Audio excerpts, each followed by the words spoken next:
Greetings! This video will show you Amazon skills in the Dark Exile.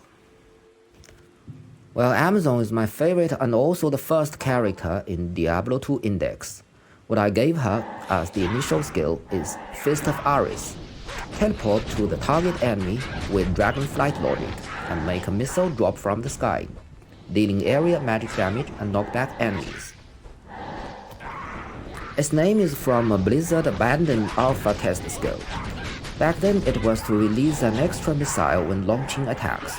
Well, I can do this, but the teleporting idea fits the skill name better, I think. Anyway, this skill is quite useful. For melee builds, you can charge into enemy packs with it, then launch some powerful strikes. For ranged builds, you can use it for getting rid of dangerous situations.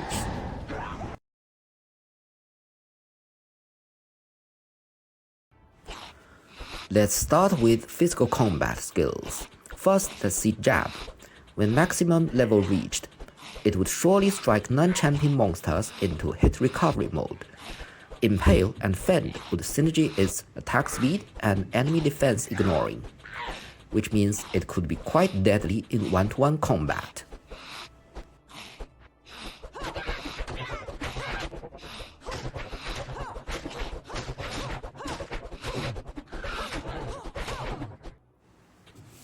Then comes to Impale. It's now uninterruptible, always hits. Damage bonus greatly increased. Initial attack speed penalty removed. Hit overlay added. And more important is, now it can deal open wounds, crush blow, slow target, also converting partial physical damage to spectral hit. The most remarkable is, I have fixed the vanilla bug that causing double damage stats don't work with this skill.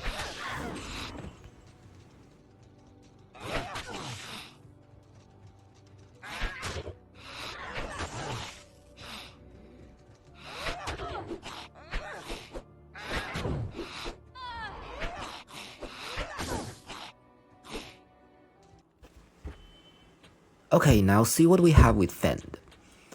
I had its frame rollback rate reduced to 50% to make it definitely faster.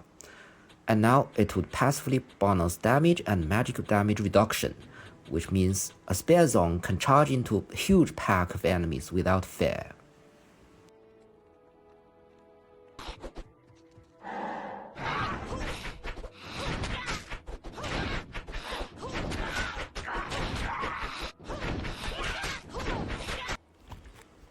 Here we come, lightning melee skills. Power Strike has a bug in vanilla that made it unable to receive attack rating bonus from skill leveling. It's now fixed in the Dark Exile. Well, nothing changed with Charged Strike. It's good enough. But for Lightning Strike, we have a bunch of changes. First, I removed Lightning Fury from its synergy skill list. Then recalculate the total value of synergy to be same as vanilla with the other three skills. I also removed its next hit delay, made it uninterruptible, but can only chain 19 targets in maximum, and the attack speed is slower than vanilla.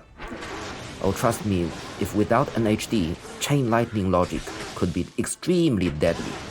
You won't be disappointed. Alright, poison skills then. As in vanilla, the two poison javelin skills are much too same. I totally remade poison javelin into poison jab. It's now a melee skill that releases a pack of poison gas with charged strike logic. The gas would inherit other poison damage sources and can trigger effects or CTCs. Yes, I do mean that all the gas can trigger open wounds, crush blow, and CTCs, even without any physical damage.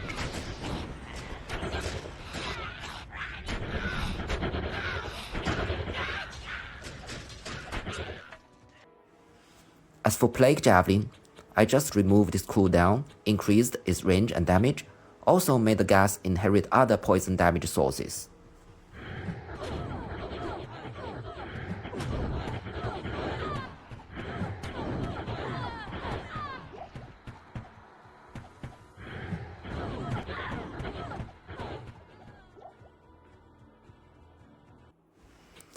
Finally, lightning throwing skills. For lightning bolts, nothing notable. Just fixed the skill attack rating bonus bug and made its mana cost lower on leveling up instead of higher. Yet for Lightning Fury, things got complicated.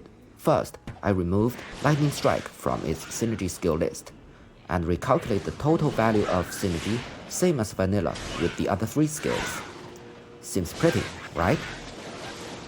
However, the lightning shards released on hit will no longer pierce targets unless you have any piercing stats, either from the pierce skill or items. So for this reason, it's a bit weaker than vanilla. Not so perfect as vanilla.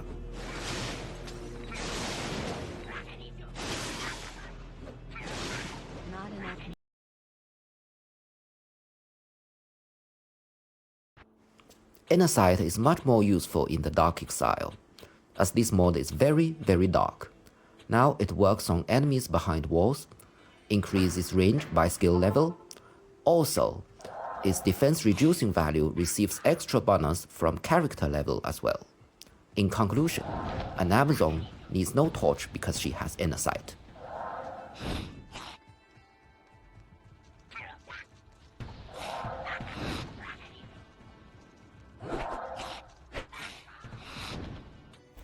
In Blizzard's code, slow missiles is called Hand of Athena, which should be a missile interceptor. But such function is impossible, as in Diablo 2, missiles could not hit each other. What I did to this skill is making it work as an aura. Needs to be put into right button for activating. Costs mana every 2 seconds. Added an abandoned overlay from Hand of Athena's relics. Skill level would bonus extra range and lower the mana cost. Works on targets behind walls.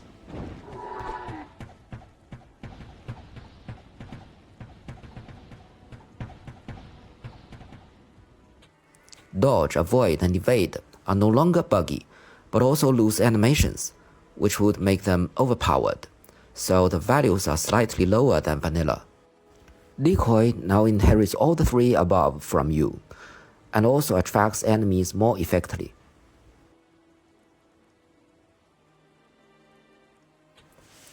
As for Valkyrie, costing overlay added, helmet changed to Great Helm series, outfit fixed to golden color, AI changed, more agile and offensive, inherits more character skills, never get lost, cannot be knocked back or being struck into hit recovery mode, cannot be stunned, can block, and she could be a good illuminator in this extra dark mode. I don't have much to say about the last column. Few changes have been done to them. The only notable thing would be Penetrate now work along with Blessed Aim's passive effects.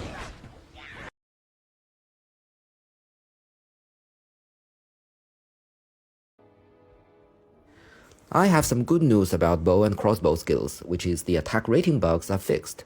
Now they all get attack rating bonus correctly from skill leveling.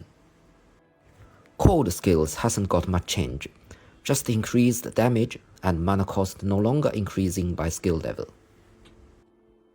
Magic Arrow now receives damage synergy from other bow and crossbow skills. This would make it a bit more useful in later games.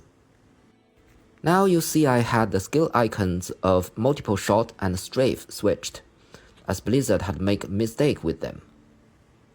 Multiple shot has its 24 missiles cap removed. All missiles would have a chance to trigger events. NHD reduced to 1 frame and gave attack ratings bonus by skill level. Now let's use a Phoenix Ruinword bow to test how powerful the multiple shots CTC is.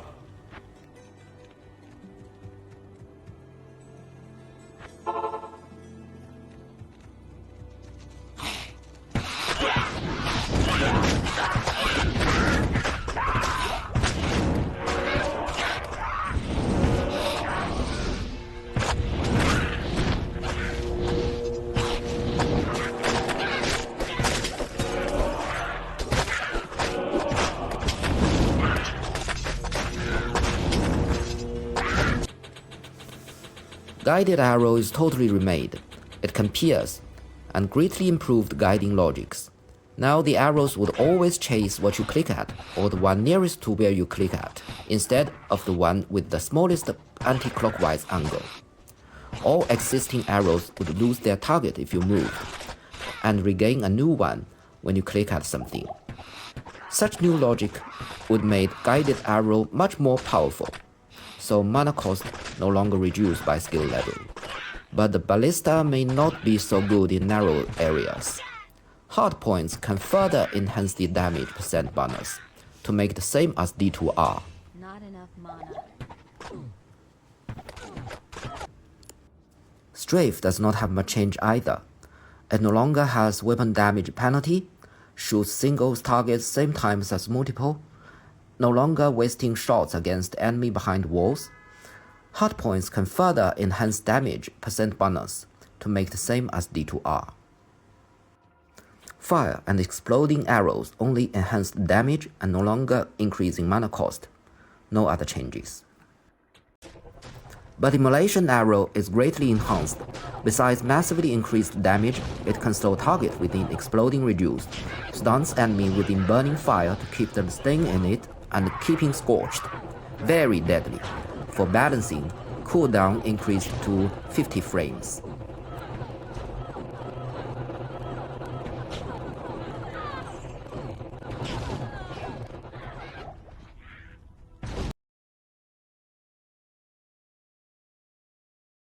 Sorry for the delay.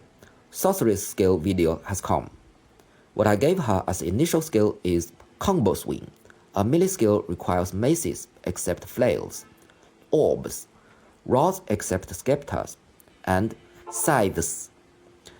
Using double swing logic, attack up to 2 targets within melee range or hit a single target twice, and it's interruptible. In Diablo Old Canon, there's no pure spellcaster. They are more like Gandalf in Lord of the Rings. Zan Esu Sorceress is at least good at mace combat, according to Diablo 2 manual. Orbs and rods are quite reasonable in assuming. Scythes? No evidence, but you all like the Infinity Girl, right? I might remove it in next update. Haha.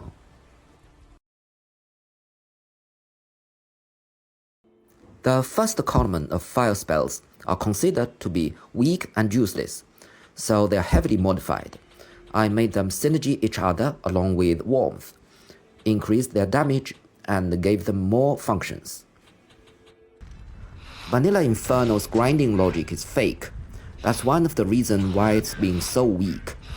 I changed it to real and made it have some chance to knock back enemies.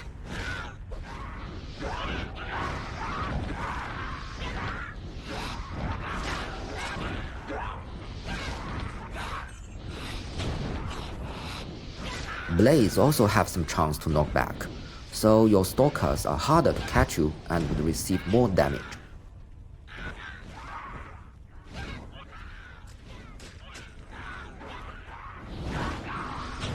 Firewall has a very high chance of knockback, definitely keeps you safe. Use it in the proper way and you can scorch anything.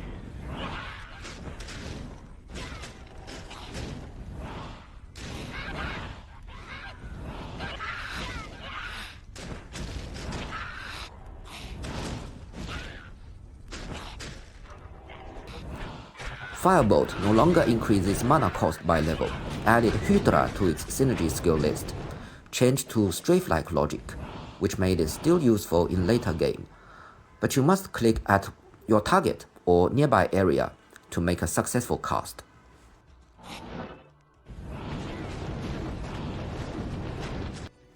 Fireball had its synergy skill Meteor switch to Warmth and fixed the value display bug about the damage radius. As for Meteor, I increased its damage, switched synergy skill Inferno to Warmth, but the most notable is now it can cast behind walls. See the light of elite monster beyond the wall? Just throw some meteors. After they die, go pick your trophy. By the way, I also introduced a group cooldown system. Skills with cooldown in the same group would share the delay time, but different groups are independent to each other. This is to mimic D2R's independent cooldown. I can fully mimic it, but would waste lots of the most precious state table rows, so making groups would be necessary. A group cooldown skills icon would not turn red when delaying. Enchant now works like a Barbarian Warcry, much easier when applying to minions. I also removed its synergy skill and merged the damage bonus to its own leveling. It also offers attack speed bonus, value same as vanilla fanaticism. Hydra has been highly modified based on the old canon lore written in Diablo 2 manual. First, I had its synergy skill Firebolt and Fireball merged to Warmth, then had its cooldown removed but summoning amount limited to 3 packs. Can burn enemies too close to them. Can be affected by enchant to get extra fire damage and attack speed bonus.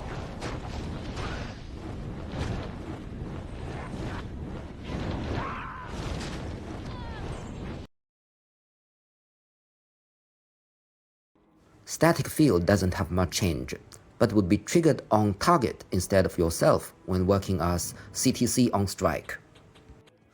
For Nova, I added Static Field as its synergy skill just as D2R, and changed its overlay to a cooler version in Blizzard Abandoned database.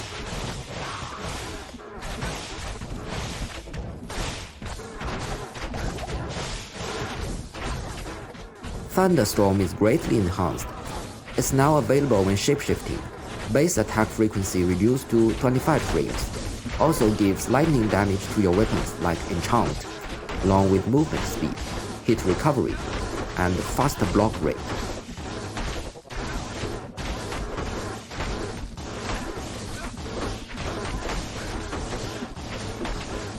No change to charged bolts or lightning, and Chain Lightning has its NHD removed, but can only chain up 9 targets in maximum. Just like what I said in Amazon video, Chain Lightning logic is extremely powerful without NHD. You won't be disappointed. Telekinesis can pick up everything, as this mod is single player only.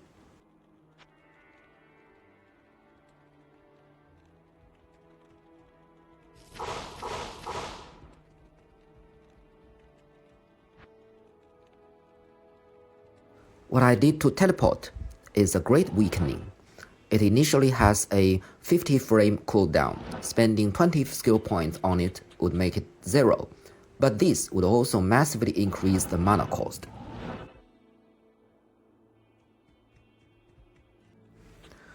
The efficiency of mana usage now clearly displayed on Energy Shield's skill panel.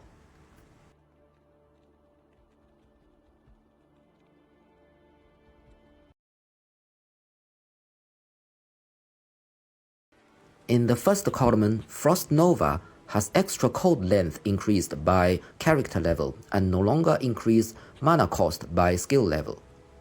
Blizzard joined the group cooldown system. Frost Orb has its vanilla bug fixed. Every hit would trigger a true Ice Bolt Nova.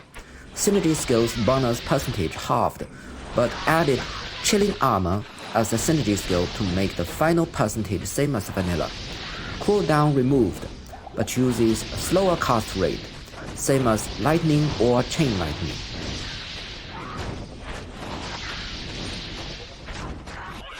In the second column, only Ice Bolt received modification, same as Firebolt. It's now strafe-like logic. Multiple shots, but you must click at the target or nearby area to make a successful cast. All armoring skills no longer synergy each other. The value bonus merged to their own leveling. Also, they could be cast when shapeshifting. Frozen armor no longer need to be damaged for activating, so it's much more useful. Shiver armor greatly enhanced the damage and cold length, I mean really greatly, but must be damaged for activating. Chilling armor's defense bonus decreased, but added extra bonus to damage and magic damage reduction.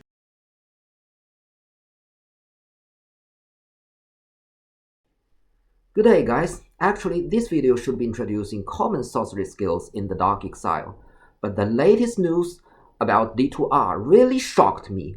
Oh my god, over 60% similarity. I did a really good job with the Vizjerei Class-shifting. Can't wait to show them out.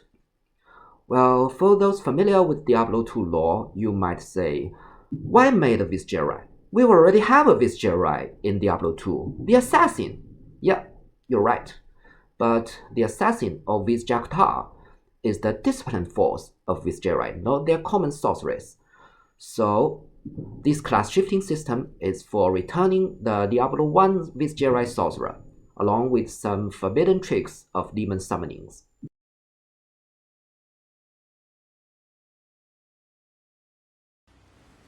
When a sorceress holds Globe of the Vizjerei, or Horizon's Chalice, or Foci of the Vizjerei in her hand, she would be considered as quitted her Zan Esu clan and joined the Vizjerei clan. New Vizjerei spells would be granted, and some Zan Esu spells would be limited. Other spells would be modified in certain ways. And in this video, I will show you some important ones. Let's start with fire spells. First is Hot Wave. Its own level is useless, and the power is scaling with Blaze. Add skill points to Blaze and its synergy skills would increase the damage of Hot Wave. All the 3 Vizjerei orbs would give you some demon summoning skills. For this one is Demon Imp. In Diablo Old Canon lore, they are the basic demon to summon by mortal sorcerers. These creatures are low in HP, but have multiple annoying attacking spells. Goblin Invasion, another highlight of the Dark Exile. Let's test the Hot Wave with them. Scorched Earth.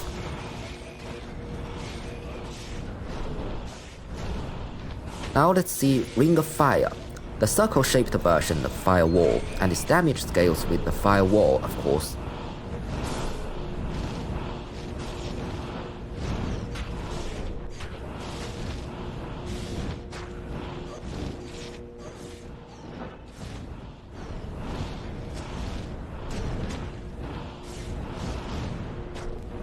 A Vizjerei can also use the original Firewall, as it's a significant skill for Diablo 1 sorcerer. Its damage would be higher than Zan Esu version, but the cooldown would be longer.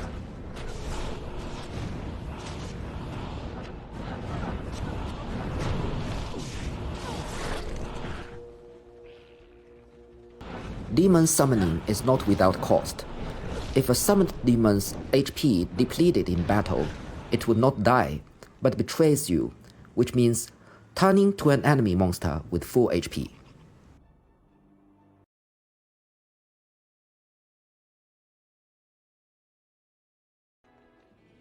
Now let's show Vizjerei lightning spells with Horizon's Chalice. With it, you can summon Goatman, Vampire Liches, and Blunderball. You can see them all in Act 2, and all of them are highly related to the Vizjerei clan in either the Blizzard Old Canon or New Canon lore. Well, you might be curious about the Vampire Liches. They are undead, not demon. Why have them included? This is because in the Old Canon, Blizzard clearly declared that they dwelt in the burning hell and were summoned by Horizon himself to guard his secret sanctuary. Behold, Diablo 1 version Chain Lightning returned. Now it's called Lightning Branches. See how deadly it is. And yes, its damage scales with Chain Lightning.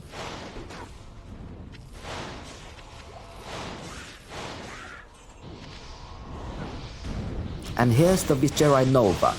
It doesn't receive synergy from static field anymore, but has much larger range, just as what it like in Diablo 1.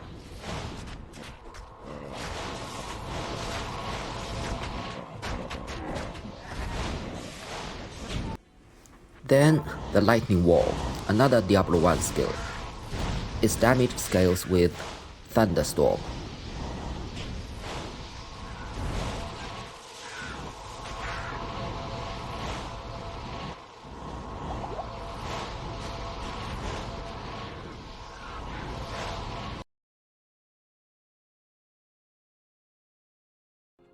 Okay, I must confess that I only made one Vizjerei code spell.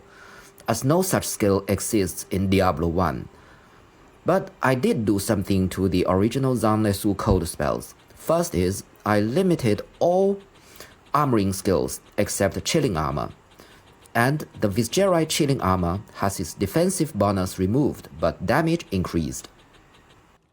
The unique orb Foci of Vizjerei would let you summon Sand Raiders and a Balrog. Unlike the enemy version, your Sand Raiders can deal both fire and cold damage, and the Balrog can teleport to what you click at with Dragonflight logic.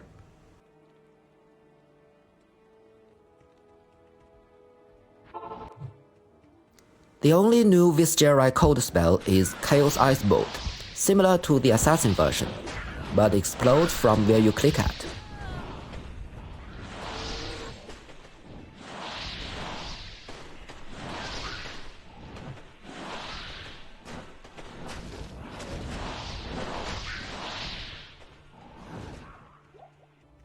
Vizjerei Blizzard has a much larger area range, which makes it even more deadly than Zhang-Nesu version.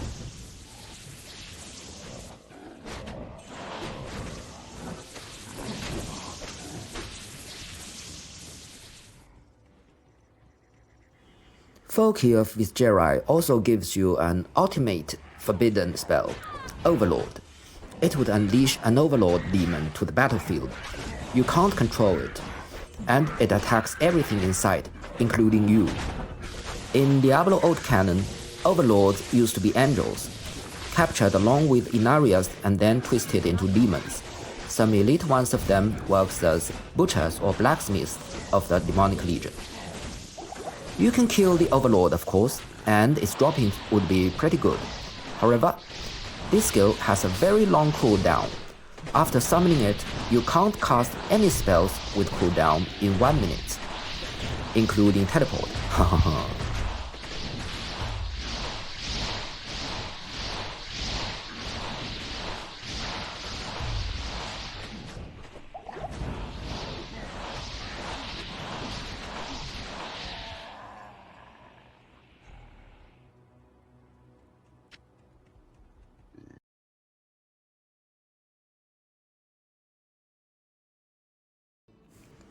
According to Diablo Old Canon novel The Blood Legacy, Vizjerei sorcerers are excellent sword fencers, so I added a melee type based on this lore. Put any sword type weapon with the Bartuk's Cutthroat or any one of the 3 unique orbs I mentioned before into the cube. Would give you Vizjerei Class-shifting function to the sword and offer you Vizjerei melee skills and a random Vizjerei summoning skill. Okay, sword equipped, and find a fringe so I can block. Vizjerei Fencer is a double swing logic, sword only combat skill, which is effective both offensive and defensive. Besides damage percent bonus, it also gives you defense percent bonus during swing. Uninterruptible. Two-handed swords are faster than one-handed ones. Its own skill level is useless, power scaling with Sorceress's elemental mastery skills. Vizjerei Fencer's chilling armor, besides the caster version, it would also grant cold damage to your weapons, like Enchant. Thunder Step activates a state that grants you lightning damage to your weapons, like Enchant, along with movement speed. Also deals lightning damage to melee attackers. Power scaling with Thunderstorm. Oh, beware, if you are not a sorceress but wielding such a class-shifting sword, if summoned a Vizjerei minion, it would betray you right after getting any hit.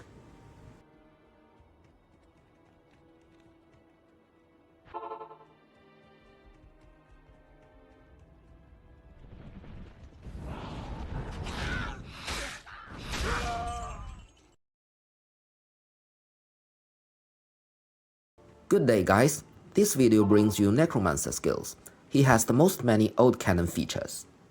His initial skill is Chill Blood, another name brought from an abandoned alpha test skill. Back then, it belonged to Sorceress, if my memory is correct. but the name fits Necromancer better for me. Chillblood would raise a pack freezing viscera from corpse with flesh, which means those not skeletons, trees, swarms, etc. It would charge at enemies and explode, releasing massive amount of chilling gas that freeze them without damage. Freeze duration increased by character level. If it's not belong to Necromancer, might be the most useful initial skill, haha.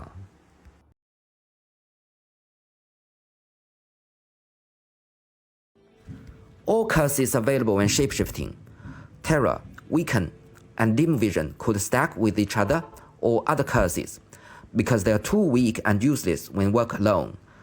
And some item stats also gave chance to apply them. If they can't stack, such items could be also useless. For Weaken, damage percent bonus no longer reduces its effects by simple adding rule, and it also lowers targets' fire, lightning, and cold damage. If the caster is not a Necromancer or an enemy monster, would only weaken targets 22%. Based on the old canon novel The Kingdom of Shadow, Iron Maiden received a great modification. Besides extra thorns percent increased by character level, ranged damage can also be reflected. Hard points would really move parts of damage dealt by the cursed target to themselves, which means you would receive lower damage, but thorns dealt to the enemies remains the same. The effects can also be synergized by Bone Armor, Bone Wall, and Bone Prison, 90% in maximum. It's even more powerful in that book, which is 100%, but it's impossible to be applied in a game, obviously overpowered. In another official novel, Moon of the Spider, Life Tap can steal a target enemy's stat for you. I can't find any way to achieve this in my mod, perhaps hard coding required, but I'm a total soft modder. And if the caster is not Necromancer or enemy monster, amplify damage, lower resist, and decrepifies value would be lower. So, if other classes want to use a CTC or staff charge item for these skills, would not that effective as the Necromancer himself.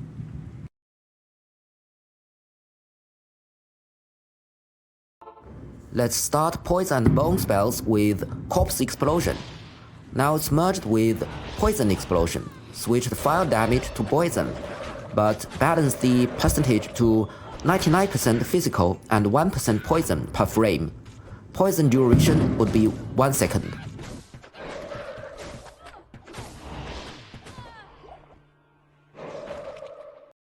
Just like what I said before, there's no pure spellcasters in Diablo Old Canon, and multiple old or new canon sources proved that Necromancers are excellent melee fighters.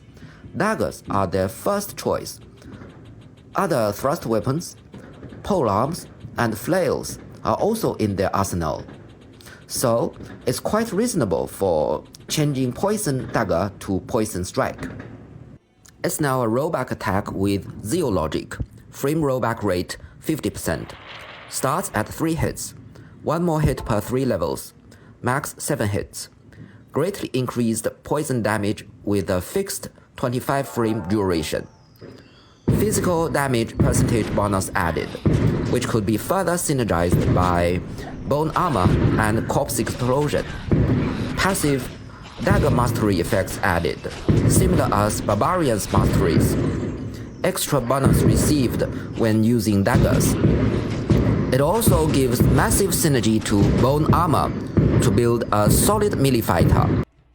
The unique crossbow, Pus Spitter, indicates that Necromancer should have a crossbow skill, so I replaced Poison Explosion with Toxic Barrage, which would release massive poison bolts with crossbows in strafe logic.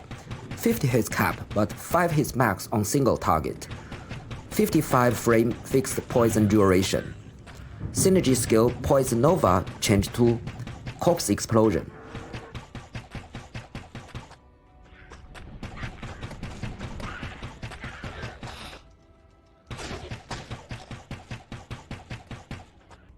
Poison Nova has its poison duration increased by skill level, and synergy skills are Poison Strike and Lower Resist.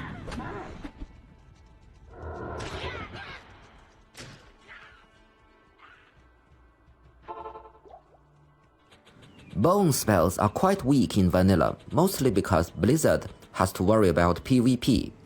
That's not my concern, as the Dark Exile is single player only. My first modification is making them ignore common creatures' resists. For Teeth, besides damage increasing, I had its NHD removed.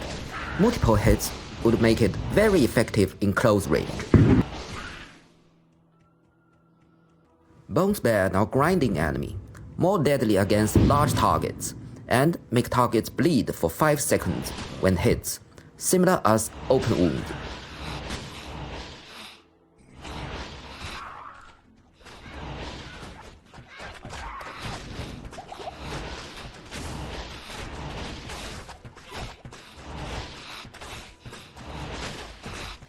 Bone Spirit is totally remade according to the official novel Moon of the Spider.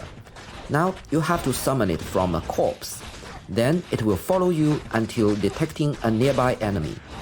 The spirit will charge at the enemy and make a suicide explode, dealing area magic damage and takes 33% of current HP. You can summon as many spirits as possible. I do mean as many as possible. It would require many corpses if you do want a lot of them around you.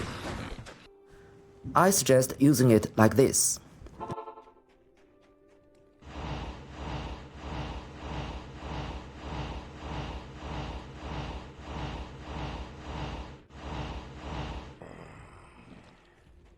When I mentioned Moon of the Spider, I said official novel instead of old or new canon.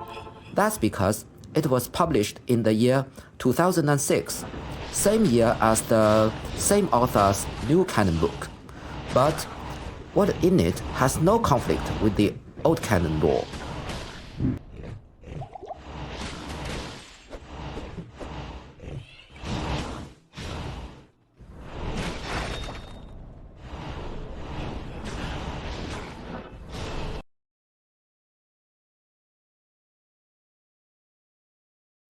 Finally, to the summoning skills. Now they're all available when shapeshifting. All golems could no longer be stunned. All skeleton summoning skills would require a corpse with flesh. Skeleton warriors are more fluently attacking in nightmare and hell difficulties. HP bonus rate rearranged, much higher in earlier levels but lower in later levels. AI enhanced. May attack what you click at as priority. They would equip low quality, normal, or superior armors or weapons by skill level to make them more effective in battle. And when this skill and skeleton mastery both reached maximum level, they would have a chance to launch a triple strike in Zeal logic. Skeleton mages had their damage greatly increased, more fluently casting in nightmare and hell difficulties. Cold One's chill length removed to make them no longer destroying corpses. AI enhanced. May attack what you click at as priority. They would equip low quality, normal, or superior armors by skill level to make them more solid in battle. And when this skill and skeleton mastery both reached maximum level, they would have a chance to cast explosive spells. Also, they could be good illuminators in this extra dark mode. Due to enhances above, they no longer have physical damage.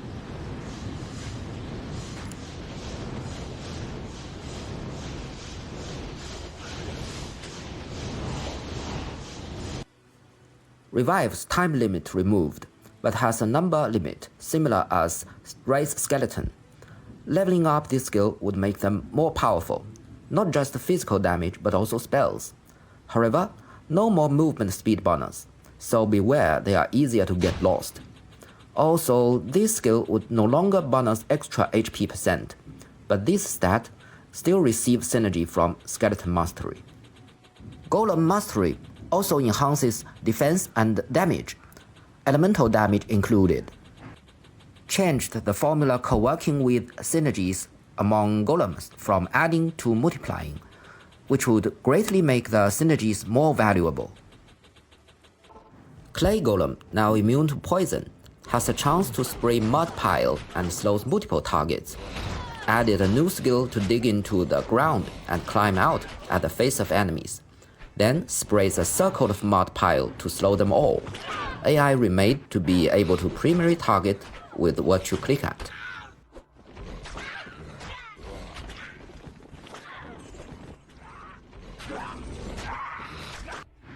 Blood Golem increase damage and IQ and have a chance to open wounds. It would eat corpses to make itself Blood Rage, which would grant damage and movement speed bonus, replenish HP after eating.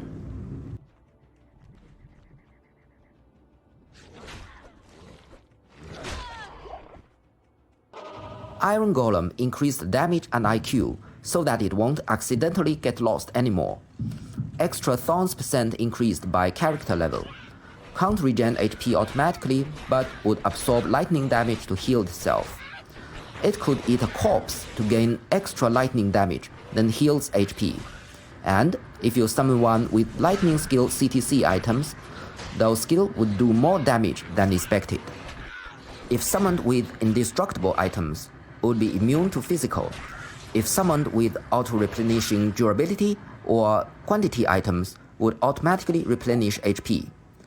Iron Golems can't be frozen, since such event would bring a bug if summoned from an aura item. Fire Golem, now immune to poison, greatly increased the damage. Really great, I mean. Now, a Fire Golem has the top damage among all summoned pets, but its IQ would be very low. It has a chance to make explosive hit and would release a powerful fire nova to damage any enemy nearby when being killed. Not being unsummoned or replaced, of course. As a cost, it has 66% of chance to cremate corpse of a common monster slayed by it, and loses the ability of HP regen. A Fire Golem can walk through bars, water, or void, but as it's so stupid, it may get jammed there. Its cold resist starts at -100, and summon resist won't bonus its cold resist, but physical resist starts at 75%.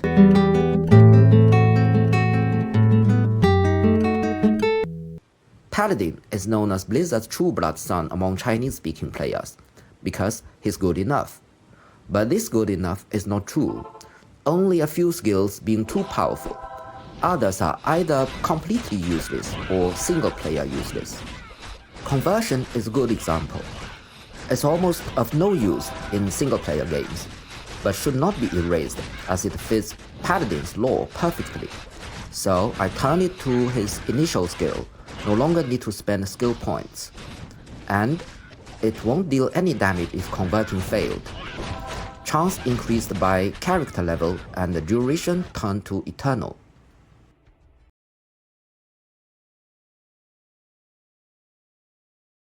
Combat skills has the most modification of all the 3 Paladin skill tabs. Let's start with Sacrifice.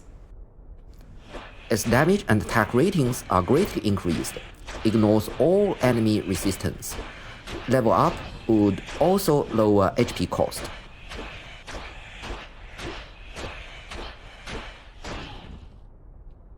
Zeal starts at 5 hits, no longer needs leveling up for that. All weapons can reach 4 frame max attack speed.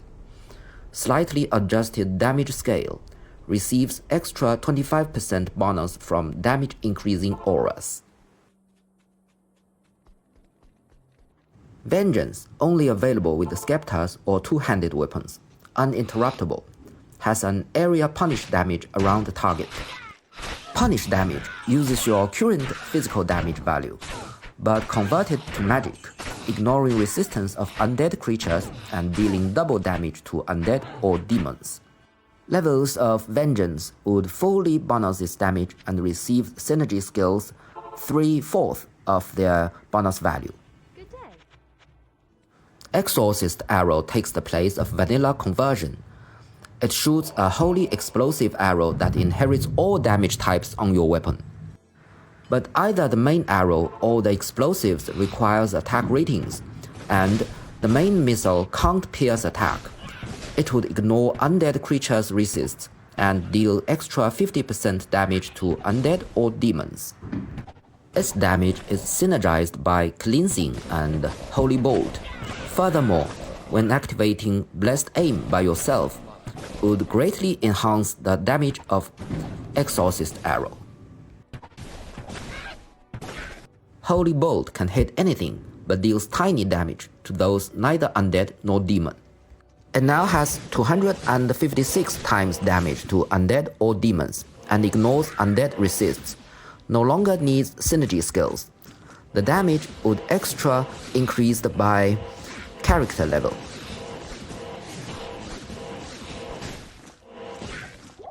Blessed Hammer has no modification, except fulfilling the overlays on hit and casting.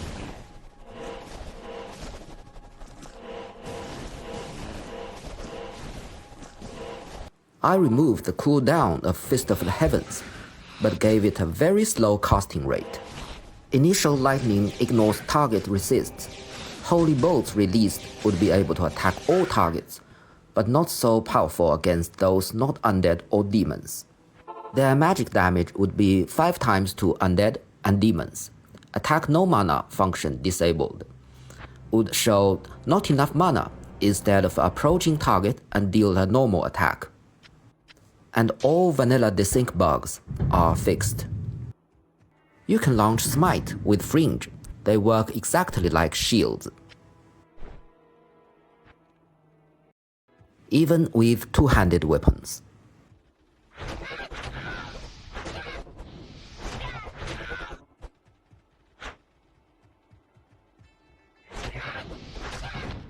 Holy Shield, also available with Fringe, but won't acquire any defense bonus. Would change two-handed weapons color to bright white.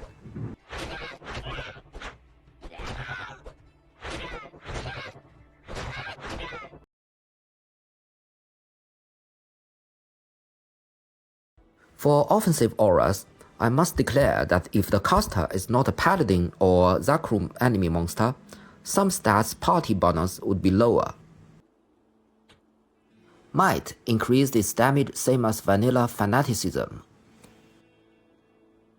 Blessed Aim's passive effects can now stack with Amazon's Penetration. Concentration switched bugged no interrupting stats to FHR and FBR bonus. Fanaticism's attack ratings bonus removed, direct damage bonus removed, but Zeal would grant damage bonus equal to vanilla Might, and only to the caster, not the team. However, now this aura grants massive attack speed bonus to the whole team. With a high-level Fanaticism, no more IAS would be needed for anyone to reach the top attack speed. Also, Fanaticism offers 1% critical strike chance per level.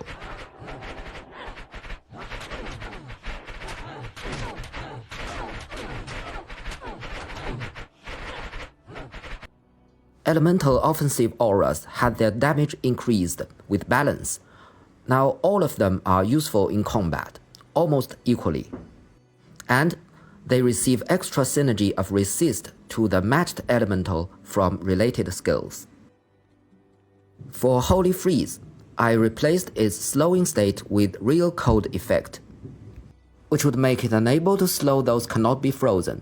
Also, monsters with such aura can't slow you if you're wearing a Ravenfrost. Thorns increased extra thorn percent by character level. Sanctuary has its vanilla bug fixed, also made it effective against demons as well, but not including the pulse damage functions. Bonus to Exorcist Arrow is doubled.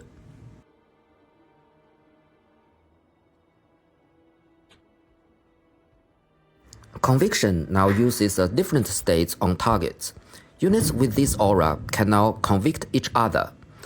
As monsters' elemental resist is much lower than vanilla, only Paladin or enemy monsters can fully enjoy its elemental resist lowering function. Other classes or minions would have much weaker ones through equipped aura items.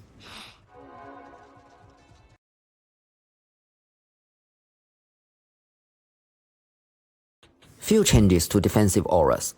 Although they're not often used in single-player games, they play an important part as synergy skills. But I did do something with elemental resist auras. I moved their passive effects to salvation and their own bonus system to save the most precious state table rows. By activating salvation, or themselves would receive the extra bonus to max elemental resists.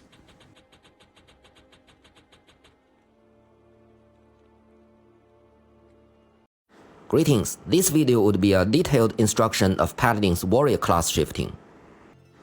In the old canon records from Diablo 1 manual, the warrior class includes soldiers, mercenaries, and yes, paladins. So, if we want to experience a Diablo 1 warrior in Diablo 2, using Paladin as the base character would be a perfect choice. That's why I designed this class shifting system. To be a warrior, you must visit Tristram in normal difficulty first, kill Griswold, and he would guarantee to drop a unique charm called Hammer of Fury. Keep it in your paladin's inventory, and he would be a warrior. A warrior should not spend skill points on aura skills, an active one by himself. If that, his current HP and MP would turn empty. But auras from other sources such as a team member or items would be fine to enjoy. The warrior's physical combat skills, which means sacrifice, smite, zeal, and charge, would synergy each other. This new rule would totally bypass the original synergy formula. Also, sacrifice would grant extra attack ratings per level, smite would grant extra defense per level, zeal would grant extra attack speed per level, charge would grant extra critical strike chance per level. Besides all these four, Holy Bolt would have higher damage and would convert physical combat skills damage to magic between 0 and 50% by level, and no longer requires prayer to acquire its healing synergy. And beware, a warrior should not spend any skill points on aura skills, or else he would get the same penalty when an item offers the same aura is equipped. Now take a look at the aura penalty.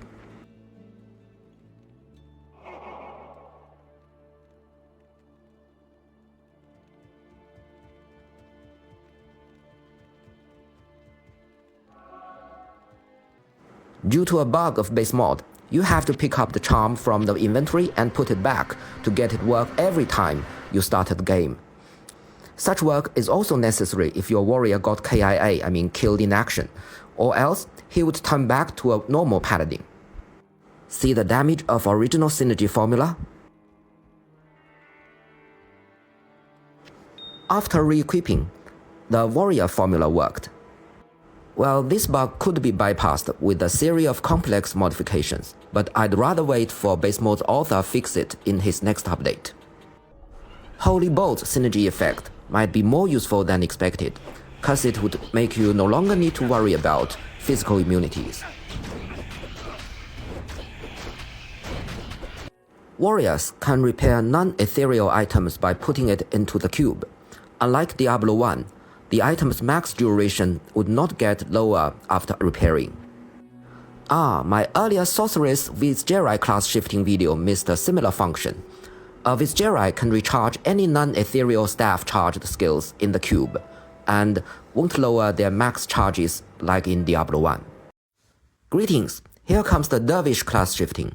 Well, this system is actually a joke reflecting a recently released new canon lore. Quite funny, but it doesn't mean the Dervish is a joke. I designed this subclass seriously to make it both powerful and balanced. Dervish's skills are mostly referenced from Diablo Hellfire and Diablo 3's Monk, focused on fist combat. Using Paladin as the base character is not only for making the new canon joke, but also because his animation system is perfect for building up a double fist boxer. It's quite easy to turn your Paladin to Dervish. Just kill Corpse Fire in normal difficulty, and it would guarantee to drop the unique charm Token of Dervish. Keep it in your Paladin's inventory would be okay. After class shifting, he would gain Dervish-specific combat skills, and Zeal would be limited. You can't use Zeal anymore. A Dervish relies on fist weapons, a new weapon type in this mod. You can buy them from secondary vendors of every act, not blacksmith NPCs. They are also dropped all over the gameplay. I'll introduce more about the fist weapons in later videos. Dual Fist Combat is a Paladin-only basic boxing skill offered by Token of Dervish. Similar to Double Swing, must equip 2 fist weapons. Could be interrupted like Double Swing. Its own skill level is useless, power scaling with Zeal and related skills. Turning to a Dervish might be easy, but being one is not. As the token won't give you all Dervish skills, you must finish the bittering Path of Penance to complete your trek. In normal difficulty, get a rare Paladin Shield or Light Plate Mail series or Circlet series item and put it along with Token of Dervish and a Jade figurine and Mephisto's Soul Stone in the cube to get Explosive Kick skill. Explosive Kick is a Paladin only, uses boot damage, a Dragon Tail logic fire exploding kicking skill, can stun the direct hit target and knock back enemies nearby. Its own skill level is useless, power scaling with Smite and related skills. Also gives some chance of Amazon dodge %, scaling with your Zeal level. In Nightmare difficulty, get a Herald of Zakrum or Zakrum's Hand or Quehagon's Wisdom. Put it along with Token of Dervish and a Jade figurine and Mephisto's Soul Stone in the cube to get Meteor Punch. Meteor Punch is also Paladin only. It teleports and deals explosive weapon damage to targets at your teleport spot. 50 frames cooldown. Can cast through walls. Its own skill level is useless, power scaling with charge and related skills. Also gives some chance of Amazon's Avoid %, scaling with your Zeal level. In Hell difficulty, get a Zakrum's Salvation, put it along with Token of Dervish and a Jade figurine and Mephisto's Soul Stone in the cube to get Shape of Dervish. Shape of Dervish is a Paladin only Whirlwind logic skill. Its own skill level is useless, power scaling with Sacrifice and related skills. Also gives some chance of Amazon Evade %, scaling with your Zeal level. Only a Paladin can step on Path of Penance. Other classes can't use formulas above. Another way to become a Dervish is putting Akra's Protector along with a Jade figurine, Stone of Jordan, and any unique jewelry into the cube. This Paladin-only formula would build the super unique item, Akra's Straw Hat. As an expensive super unique item, Akra's Straw Hat already offering Explosive Kick and Meteor Punch, but you still need to put it along with Zakrum's Salvation and a Jade figurine and Mephisto's Soul Stone in the cube to get Shape of Dervish. As for the main combat skill, the Straw Hat gives you much more powerful Proof of the Man instead of Dual Fist Combat. It's a Paladin-only advanced boxing skill, similar to Frenzy. Must equip 2 fist weapons. Can't be interrupted and grants extra bonus of critical strike chance along with attack speed. Also ignores common creatures' resists. Its own skill level is useless, power scaling with Zeal and related skills.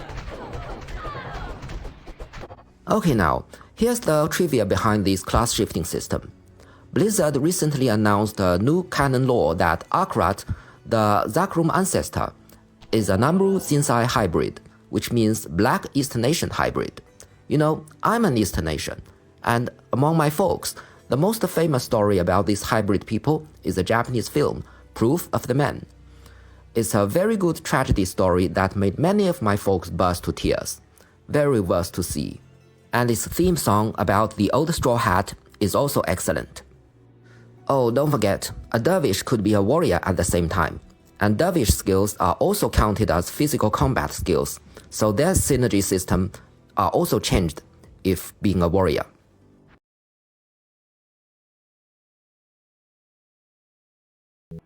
Here we go, Barbarian skills.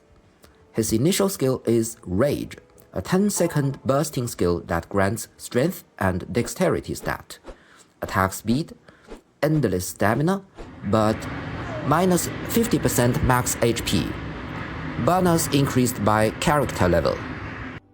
This is mostly based on Diablo 1 Hellfire expansion pack's Barbarian, although it's actually a different people, even according to legend lore.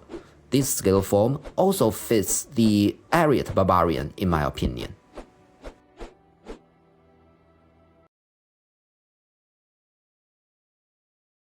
Leap would always leap in the longest range.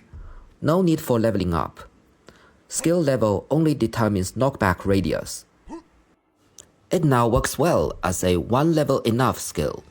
Any Barbarian build would need it for a tactic move, as leap attack is impossible to save in classic version of Diablo 2 and being replaced with something else. Leap would take its place to meet your jumping needs.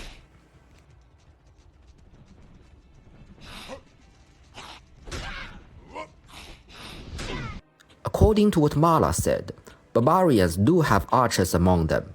One of their elite was her dead son. This old canon lore is my reason to replace the hopeless leap attack with hypershot. It shoots a powerful, always piercing arrow at nearby enemies. Only bows are available. No crossbows allowed. Bash, Iron Skin, and Natural Resistance would synergy its damage. Also receives additional damage points from Bash, and damage percent, attack ratings, and critical strike chance bonus from any melee weapon mastery skill. Yet only the one with the highest level would apply its value. No stacking. Grinds targets. More effective against larger enemies.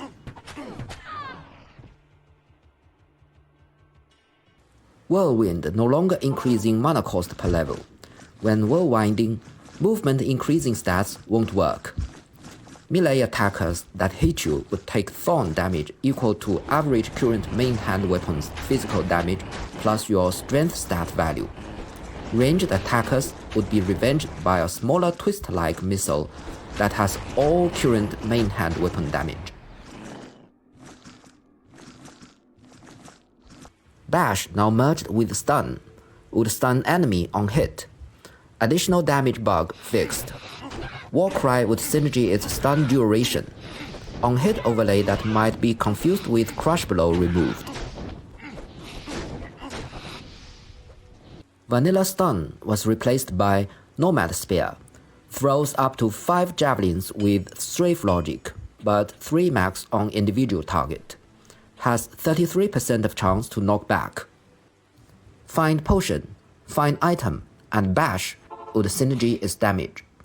To avoid the bug, it conflicts with Double Throw. You can't spend skill points to both of them together. Must choose only one of them.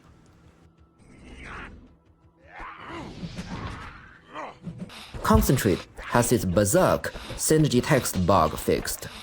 Synergy skill Battle Orders removed and switched its bonus to other synergies and its own leveling up. Can deal extra area damage to nearby enemies. Area damage value would be 1/4 of weapon damage.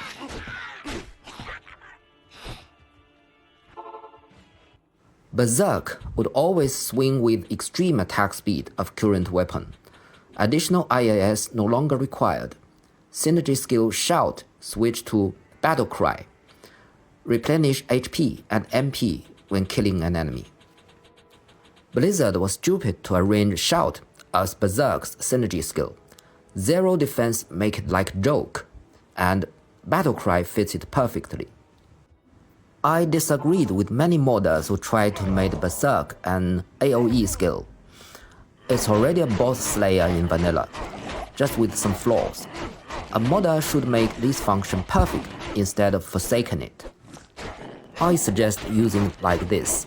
Frighten common ones away. Focus on the boss with your brute force. Double swing now available when shapeshifting. Top attack speed increased to 4 frames.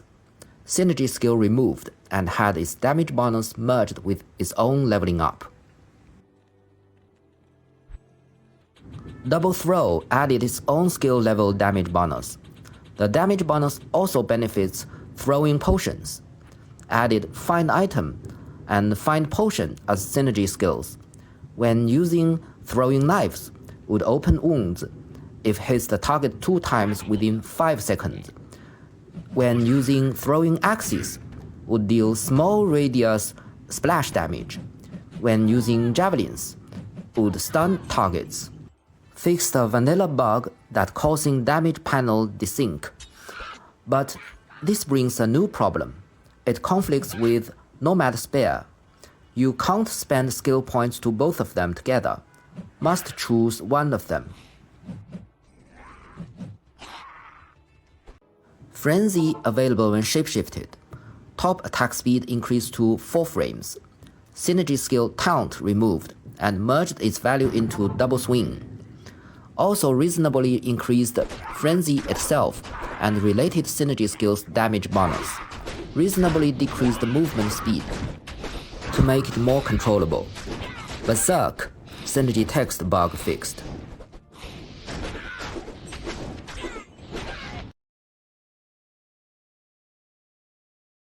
Mace Mastery's name is a mistake. It can actually master any blunt weapons, so I rename it Blunt Mastery.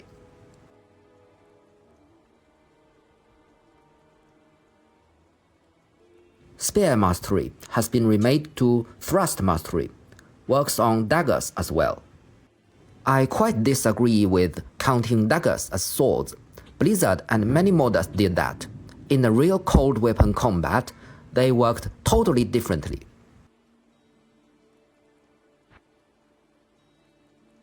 I'm glad to tell you that Throwing Mastery's vanilla bug that causing damage panel display desync has been fixed with soft coding, and its damage bonus also works on throwing potions. Iron Skin grants extra damage resist bonus, along with extra defense versus missiles.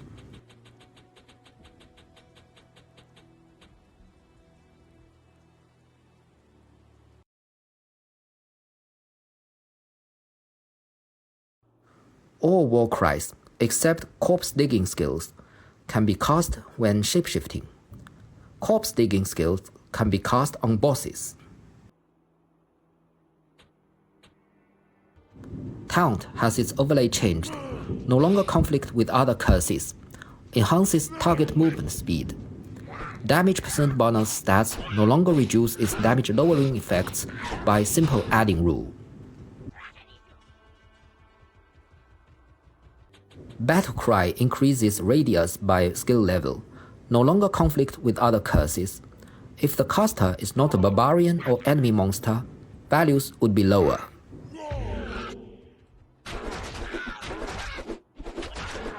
War Cry's radius increasing by skill level, and increased synergy skills bonus value.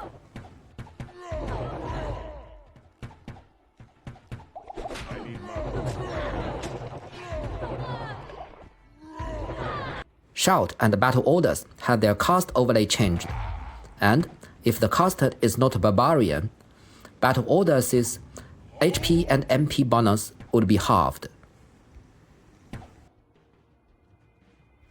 Battle Command grants extra 1 all-skill level bonus per 7 Battle Command levels, and if the caster is not a barbarian, would always be 1.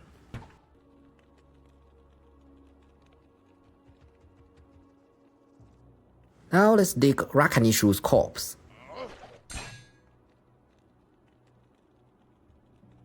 Grim Ward no longer scares target. Effects change to slowing it and lower its damage resist, no longer conflict with other curses. By the way, I did this in the year 2012, much earlier than D2R, even before Blizzard released it.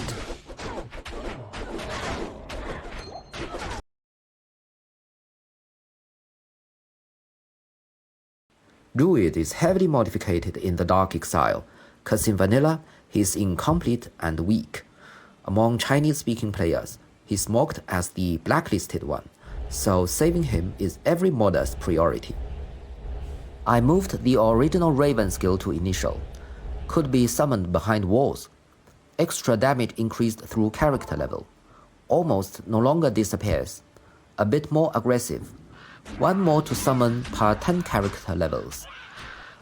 Summoning number caps at 10. Also, it has a proper light radius. Makes it useful in this extra dark mode. All totem spirits are immune to physical and poison in nightmare and hell difficulties. Now they can fly through bars. Also, they are good torches in this extra dark mode. Can summon behind walls. Spirit of Barbs has extra thorn percent increased through character level. Base value also greatly increased. All totem spirits auras applied to all team members in towns. Mark of Nature took vanilla Raven's position. It shoots a missile with bows or crossbows, imbued with elemental power. When shot by bows, it would convert physical damage to fire, and to lightning when shot by crossbows. The missile would mark the target, lower their defense, and greatly slower their hit recovery and block animation. All other summoning skills would synergy its damage, and it gives massive synergy to wolves and grizzly, only if you are equipping a bow or crossbow. As many modders did, I allowed wolves and grizzly to be summoned together, but even though a summoning druid is not so effective as the Necromancer. That's why I made Mark of Nature. It could work as a curse and commanding skill to assist your minions.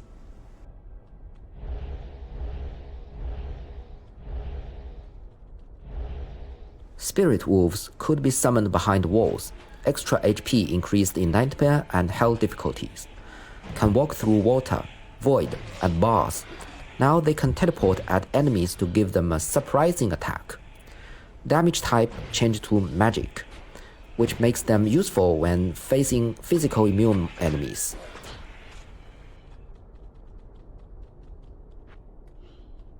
Direwolves also have HP increased in nightmare and hell difficulties.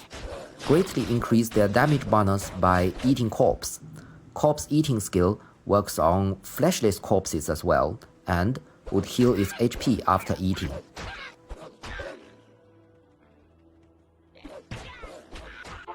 The Grizzly's vanilla smite bug fixed.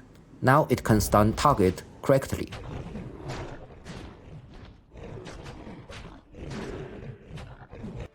Okay, now let's take a look at the animal army.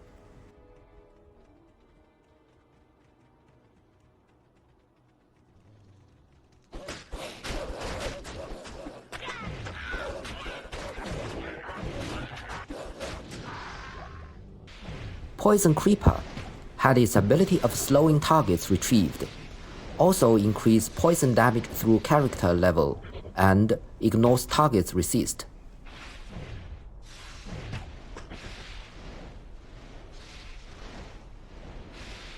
Carrion Vines now merged with vanilla Solar Creeper.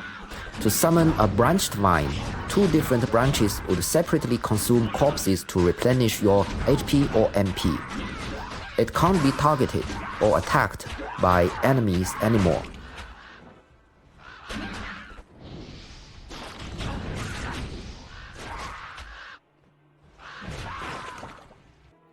Solar Creeper is totally remade.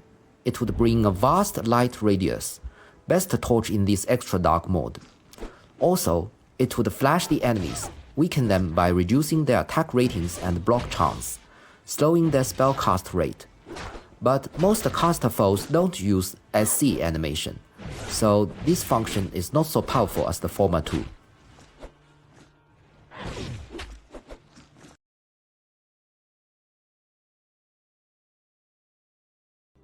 I greatly increased the blocking animation speed when shapeshifting. Equipping shields or fringes won't be a problem anymore. The most significantly, I totally changed the attacking speed system when shapeshifting, which would bring important effects as below. 1. No longer breaking A1 and A2 animation speed cap, so 4-frame fire claws won't exist anymore. 2. No longer specifically rely on weapon IAS. Any attack speed stat would be useful. 3. Human form weapon class IAS breakpoints no longer affect transformed. Only werewolf or werebear's animation speed should be considered. 4. Base weapon speed is also important. A demon crossbow with -60 base speed is definitely much easier to reach the fastest breakpoint. 5. I'm too lazy to calculate a new IAS breakpoint table for you. Feral Rage switched HP stealing to critical strike chance.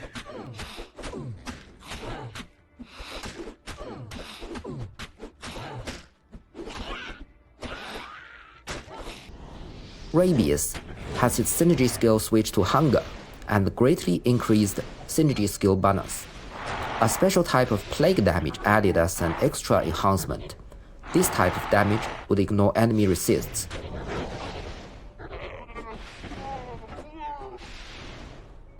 Fury is now uninterruptible. Automatically switch to normal attack if no mana. Change to double swing logic. Much cooler graphic. Lower missing hit chance, but max target reduced to 2.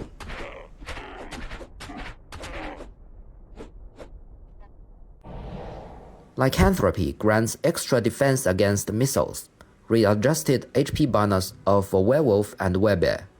Bear form's value would be 2 times as wolf form. If the caster is not a druid, would not bonus HP to shapeshifting skills. Fire Claws explodes on hit. Half of the vanilla damage, but also inherits fire damage from other sources. Hunger is totally remade, changed to a passive skill offering HP and MP stealing when shapeshifting. Maul added direct damage bonus. Charged damage bonus has extra multiplying with direct damage bonus and werebear damage bonus.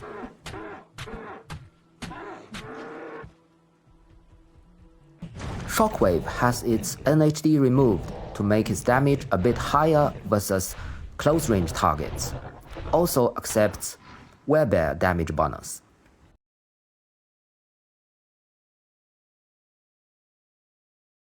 Firestorm has its cooldown removed but using slower cast rate. The mecha missiles can attack through water or void and deal damage, but won't deploy ground fire on them. Molten Boulder also has its cooldown removed but using slower cast rate, adjusted rolling speed and missile duration to increase range, slightly increased fire duration after explosion. Ground fire has a chance to knock back. Now it can knock back more monster types and can roll over some specific monster types, then deal massive damage to them. Fissure has its NHD removed, density increased. Now it works exactly like a fire version Blizzard.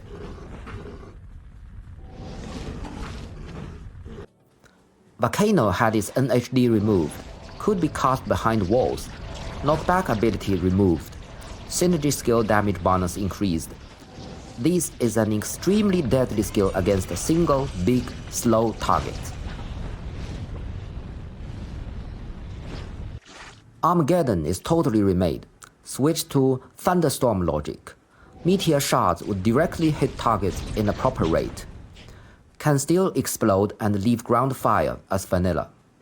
physical damage increased to be equal as fire damage, and could also receive synergy skill bonuses. Ground fire display bug fixed. Duration also increased by skill level, and shares base duration with Hurricane.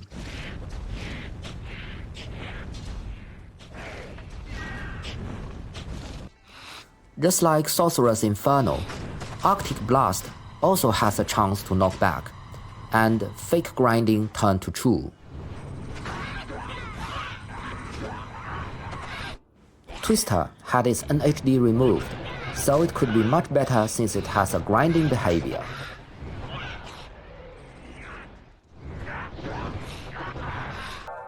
Tornado now collides nothing, meaning walls or other blocks won't stop the missile, but also lose hitting damage. Now the damage only dealt through its periodic explosions. The exploding rate and radius are greatly enhanced, but with random logic. Don't worry about imbalance in multiplayer, since this is not a multiplayer mod at all.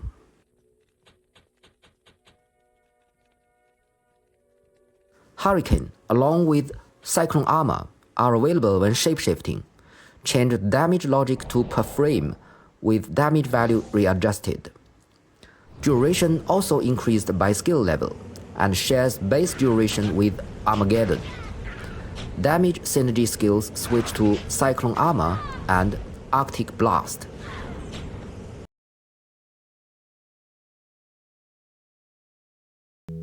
Finally come to the assassin skills. Well, she's also considered to be incomplete just like Druid, but her skills are much better designed, even those weak ones. Their problems are not because of skill logic, but some critical flaws. Removing the flaws would bring you what they should be like. I moved Psychic Armor to initial skill. Damage and other functions increased by character level and energy stat. This skill is completely useless in the skill tree, but should be kept as a free initial one.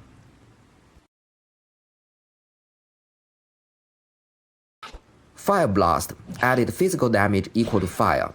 Exploding delay after landing increased to 5 minutes, but explodes at once when colliding, so it now could be used as a landmine. Fire Traps and Death Sentry are no longer counted as unique monsters. Traps now must be deployed next to you with S3 animation. No more ranged deploying.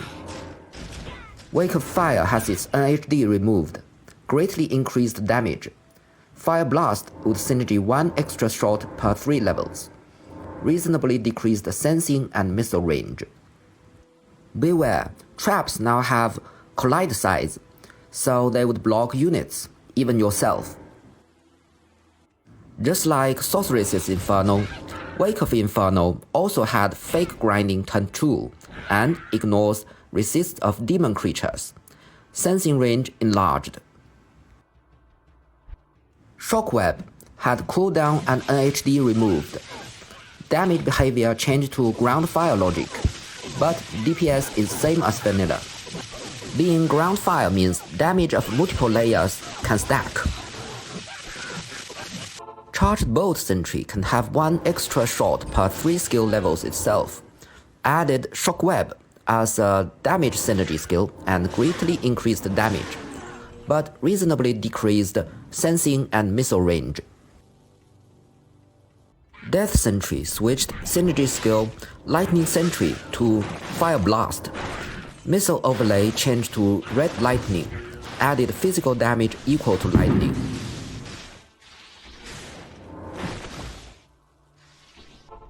Blade Sentinel has its NHD reduced to 4 frames, cooldown removed, no longer considered as traps, endless summoning amounts.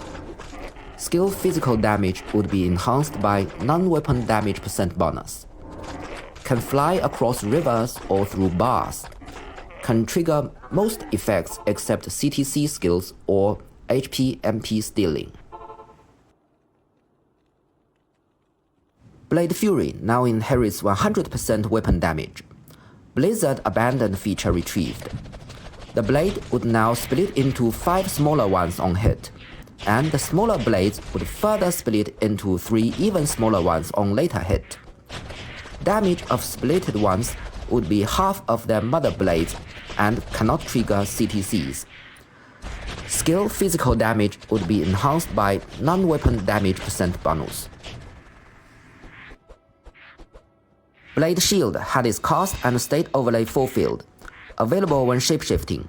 Two-handed weapons won't halve the damage. Damaging rate up to 5 frames. Defense % bonus added. Can trigger CTCs or other effects. Skill damage could be enhanced by non-weapon damage % bonuses. The vanilla bug that interrupts Dragon Talon and Dragon Tail fixed.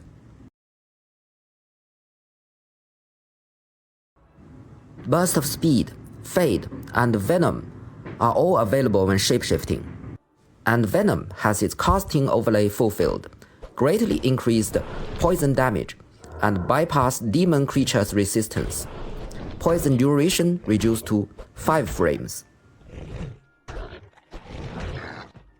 Shadow Warrior could be summoned behind walls, inherit your Crush Blow, Open Wounds, and double damage stats. After skill level 40, would equip unique armors and trinkets. Shadow Master can't be summoned behind walls anymore, can deploy traps that would not conflict with the players. No longer using Mind Blast. Tactical Acrobat replaced Psychic Hammer's position. It's a swift rolling action, making the assassin rush into or escape from battle easier. Knockback and stuns enemy if hits. Can move through monsters. Very useful when you're blocked by traps you mistakenly placed. Cloak of Shadows has its animation changed to S3, available when shapeshifting. Crash bug fixed. Hard-coded cooldown bypassed and removed. Now you can cast it freely.